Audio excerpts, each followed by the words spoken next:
Would you face the opposition, even if the powers that be were plotting to kill you? Meet a man that stood toe-to-toe against apartheid and now fights anti-Semitism worldwide. Meet Mitch and our special guest next on The Crossover. We'll be right back. For nearly 2,000 years, Jews and Christians have been divided. But now, God is calling for the healing of past hurts and the comforting of His people. Discover how God is prophetically uniting Jews and Christians across the world today on The Crossover. Here is your host, Mitch Jerome. Today's special guest, Reverend Malcolm Heading, is the Executive Director of International Christian Embassy of Jerusalem. First, Malcolm proved himself planting churches in Africa for 25 years and combating the evil forces of apartheid. Malcolm, thank you for coming to our show, The Crossover, and giving us some more time today. Good to be here with you, Mitch. This show is going to be addressed, as it said in the intro, on apartheid. Mm-hmm. And on the website, ICEJ, I remember there was a shot of a lake, a body of water, a sign near it that said, blacks not allowed to swim in this water. Mm-hmm. And that was somewhere in Africa. And I'm thinking in America, for us to relate to that, I mean, there was a time in the Deep South where blacks had to sit on the back of the bus, couldn't go to restaurants. Mm-hmm. Apartheid is a lot deeper than just that cause and effect. But define for our viewers, what is apartheid? Well, apartheid was the systematic removal of people's human rights and dignity. And they were dehumanized. They were not only herded into special reserves, or what they called in South Africa Bantustans. Bantu means a black man. So you have a Bantustan, like Afghanistan, you know. Yeah. And they were forced to live there. They were also subject to laws which were what they called influx control. People couldn't move freely. They couldn't move in their own country. They couldn't own property. They couldn't own land. They couldn't really start businesses, and then there was also job reservation. They couldn't rise higher in the job market than a laborer. So a lot of the economy was built on the back of black labor who were disinvested of any type of rights or dignity, or even the rights within the job place. Okay. So it had social, economic. They were just totally disinvested. Emotional impact. Yeah.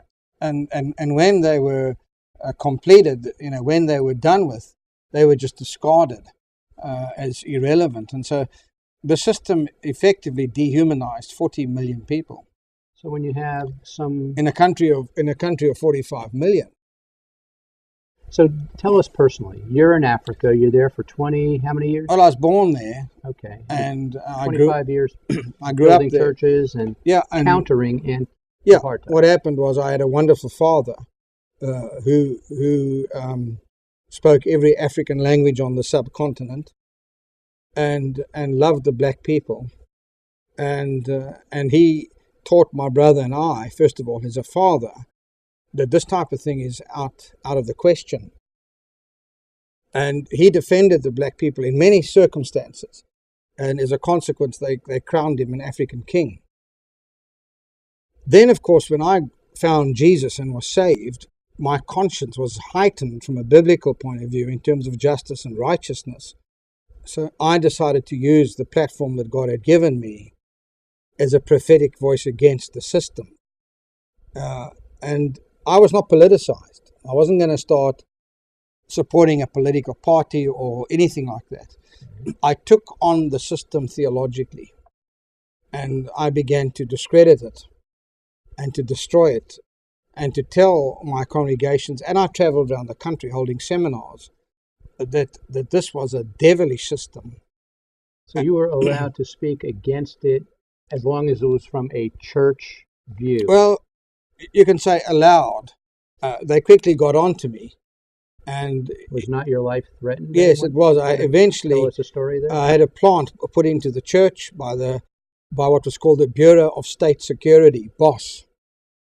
And he masqueraded as a freelance journalist.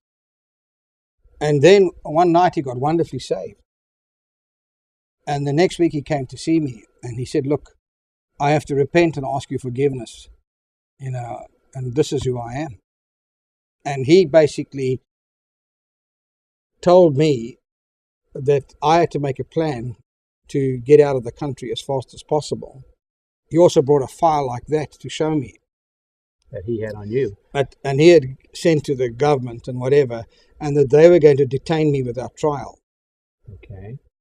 Did you leave the country at that point? So we left the country, went to Israel. Okay, and that was around 1986. Okay. So speak to us now. Israel Yeah. is Now being the problem labeled is apartheid.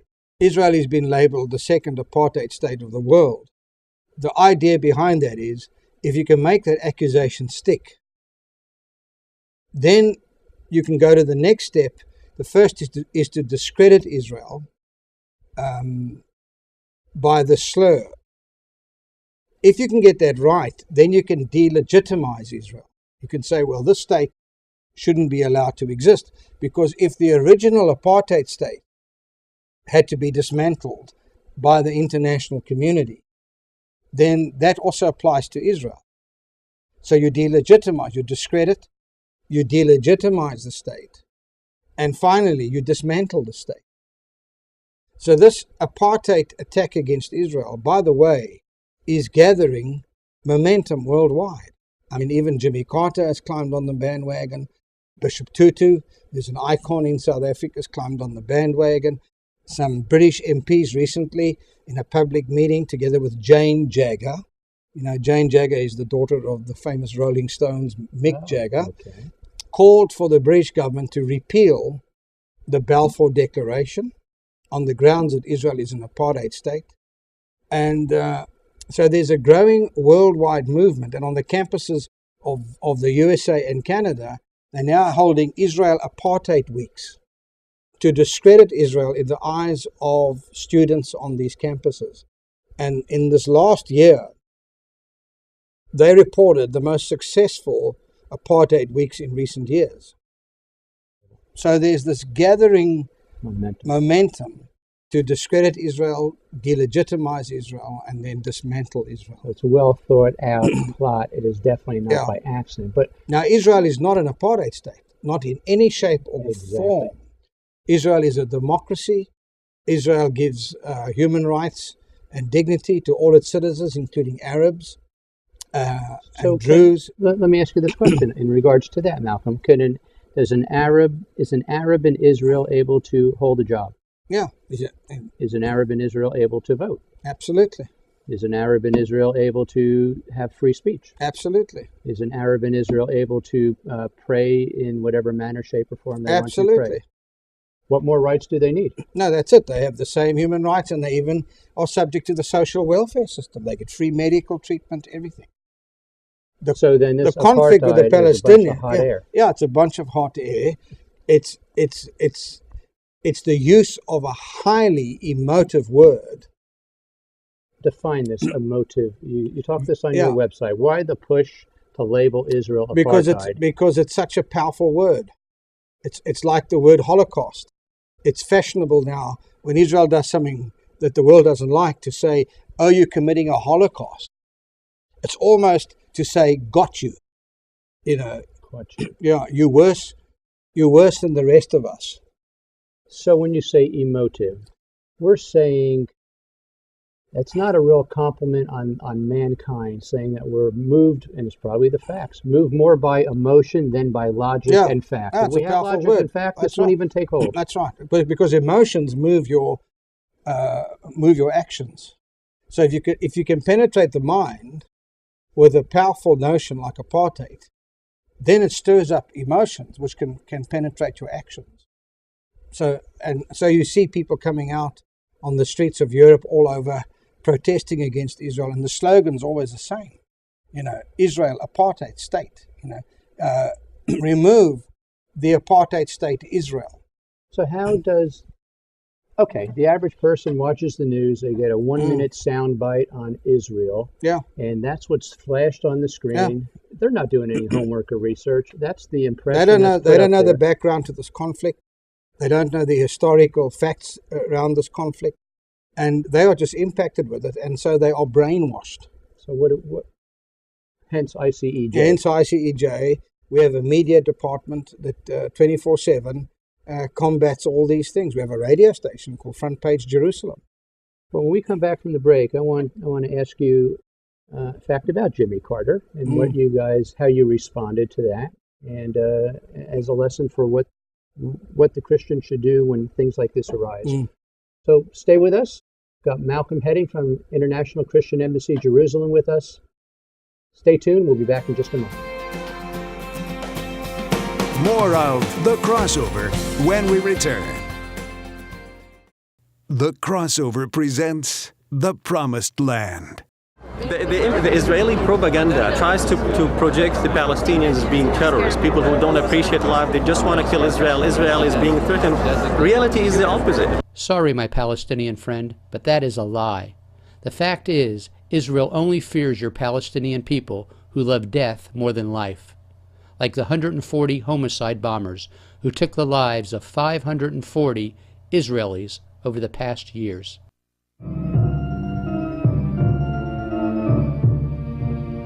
بصمت دامع بحنين الأم الدافئ ودعته واحتضنته والدته طويلا وطبعت على وجنتيه الجناح العسكري لحركة حماس والمنفذ لعملية اقتحام مستوطنة عتسمون اليهودية في وطن الشهادة محمد الذي تبدو على ملامحه البراءة والجرأة تمكن من قص الأسد. Israel has been occupying Palestine for over 60 years.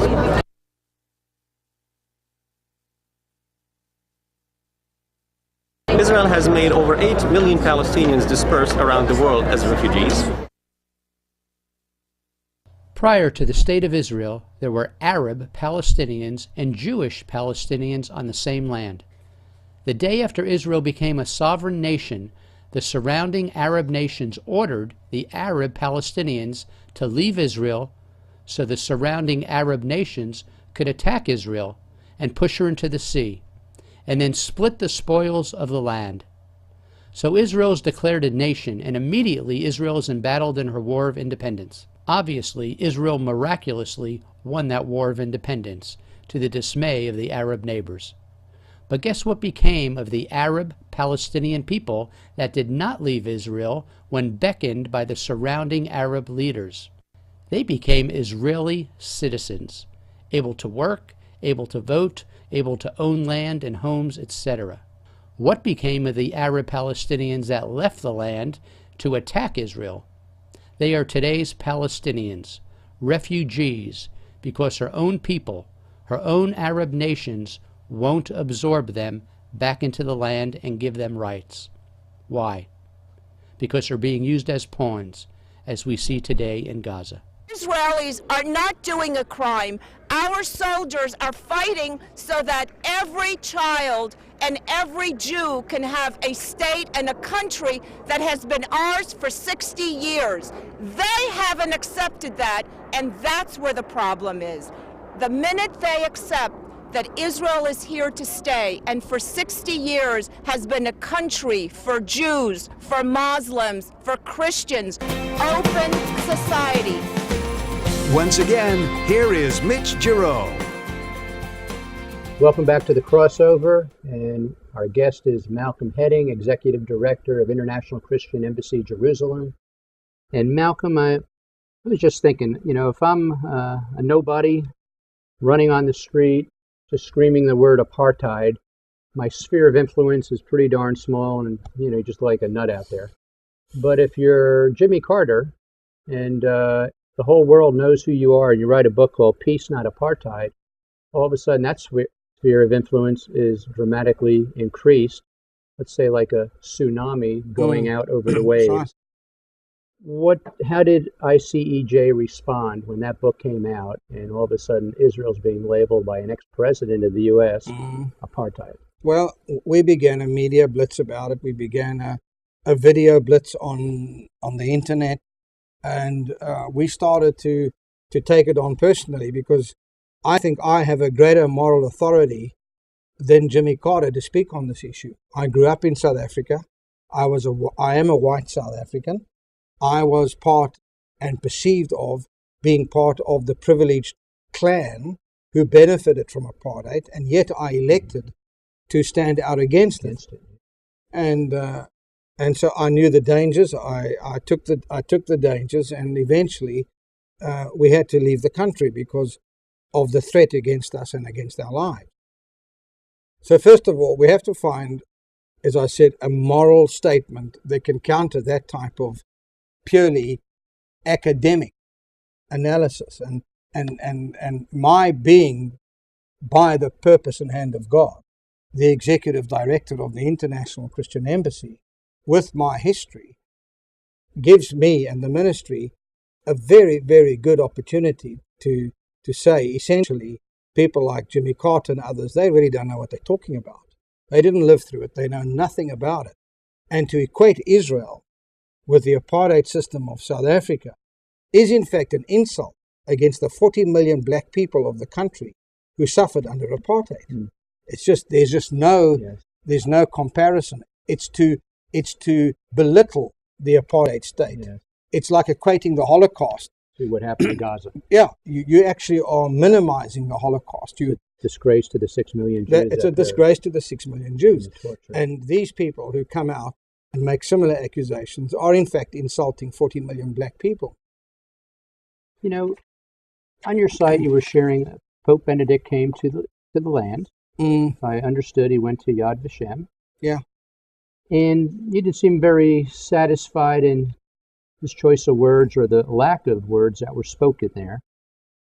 And I'm going to quote Isaiah here, because this is what you had on your site. It was quite profound in relationship to an article, I think, that you had written. Yeah. Isaiah 60:14, and we'll put this on the screen. The sons of those who afflict you shall come bowing to you, and all those who despised you shall fall prostrate at the robe of your feet. So, explain to us, where are you going with that? Pope's there. This is the quote that's in the article. Whatever we say or think, the Pope represents Christianity for the Jewish world, or the greater segment of it. You have 1 billion Catholics in the world. The Pope makes an historical visit to Israel. He has a little bit of a troubling background, meaning that he's German and he served in the German military in the war, and before the war he deserted at the end. So he was under the Nazi youth? He was under the Nazi youth brigade, and he eventually drafted into the military, but before the end of the war he deserted. So he bears a peculiar responsibility from a national point of view. I don't care what people say, but I, as a South African, I shoulder the weight of responsibility concerning apartheid.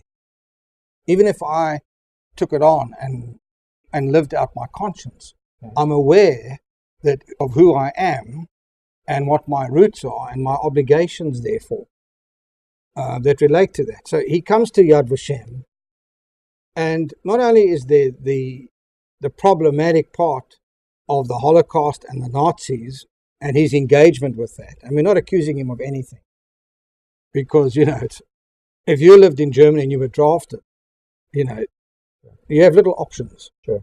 So we're not accusing him of anything, but we are saying it is problematic, it compounds his narrative, and furthermore, he stands as the supreme expression of the Catholic Church, which does have and is on record an awful history of anti-Semitism.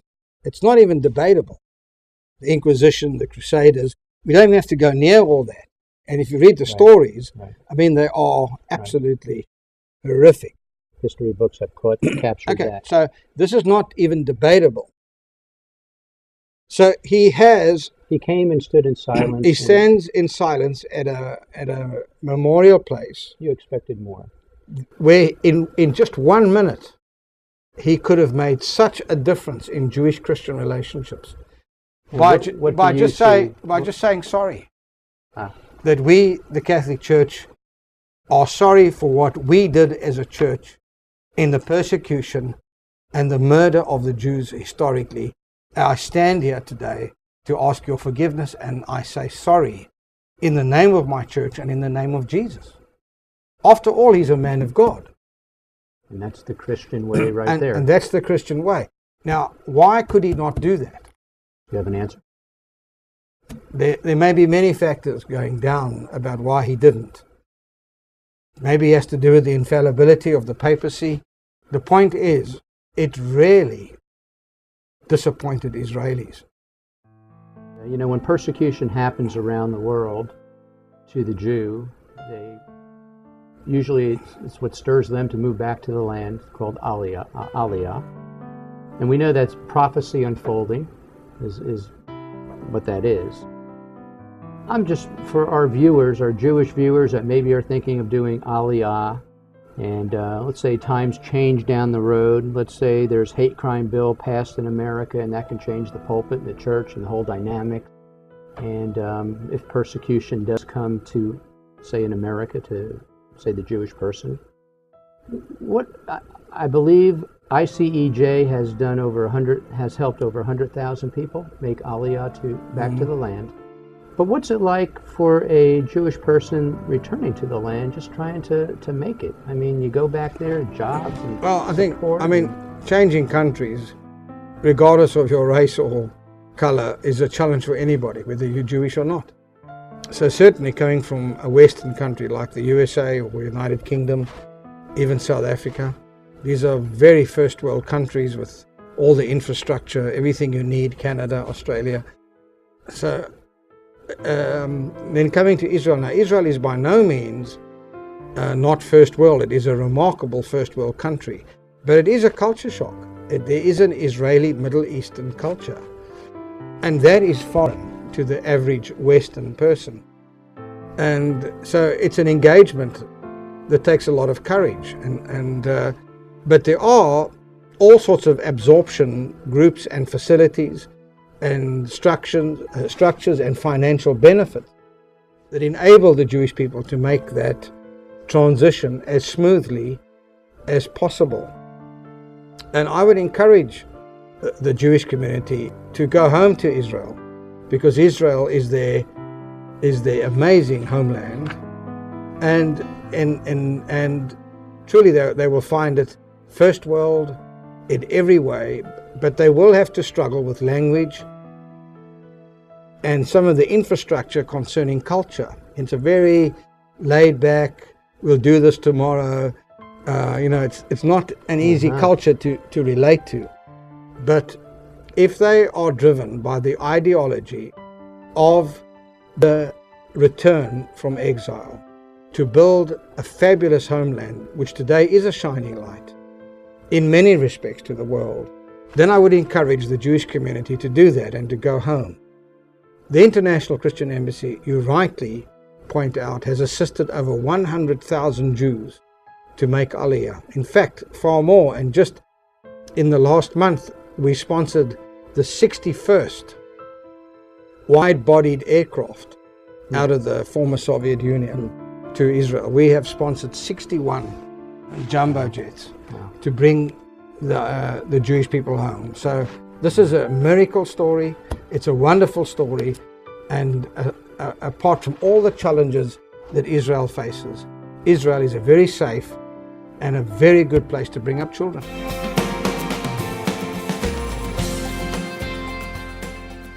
The Promised Land. And I also tried to make it very clear to the Christians all over the world that they are threatened to the same extent as the Jews and Israel are threatened. And I also say basically that Jews and Christians are waiting for the Messiah, who is a Jew from Israel who speaks Hebrew. And that Messiah is going to come to Jerusalem.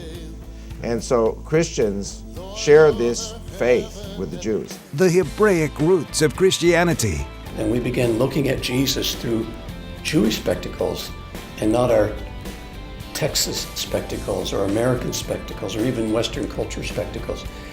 He's so much more glorious. He's so much more grand.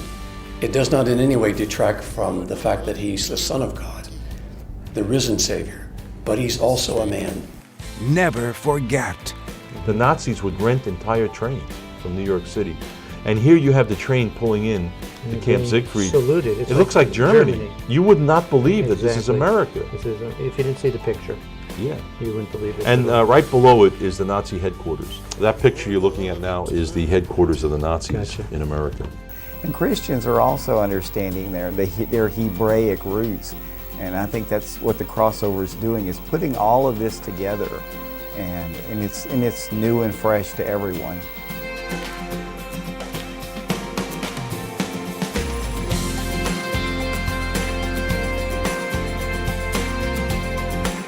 Judaism 101. Many times people ask, what is a Jew? Is it a race? Is it a people? Is it a culture? Jewish-Christian relations. Bible, fact or fiction? The crossover is really on the cutting edge of what's happening in the Christian world today. It looks at Jesus from a perspective that a lot of people have never looked at it before, but everybody wants to see it. I mean, you turn on all the Christian channels, and what are they talking about? They're talking about why Jesus did this and why Jesus did that, why the apostles do this or that. And that's what's unique about the crossover. They're one of the few organizations that actually understands the background of why Jesus did what he did, because they're from a similar background. And that's what the world really wants at this particular time. For more information on the crossover and the Crossover Project, contact Rosalie Jerome at 832-287-5057 or visit us on the web at www.thecrossovertv.org. Lord God of Abraham. Here again, Mitch and Rosalie Jerome. It's wonderful to know that there are still people like Reverend Malcolm Hedding willing to risk their lives to stand up for truth no matter the cost. We are thankful for the burden that he and the International Christian Embassy of Jerusalem carries in these days in fighting today's anti-Semitism in the guise of anti-Israel. And we pray that you too will consider standing up for truth no matter the risk. The Bible does not believe in apartheid, and neither does Israel.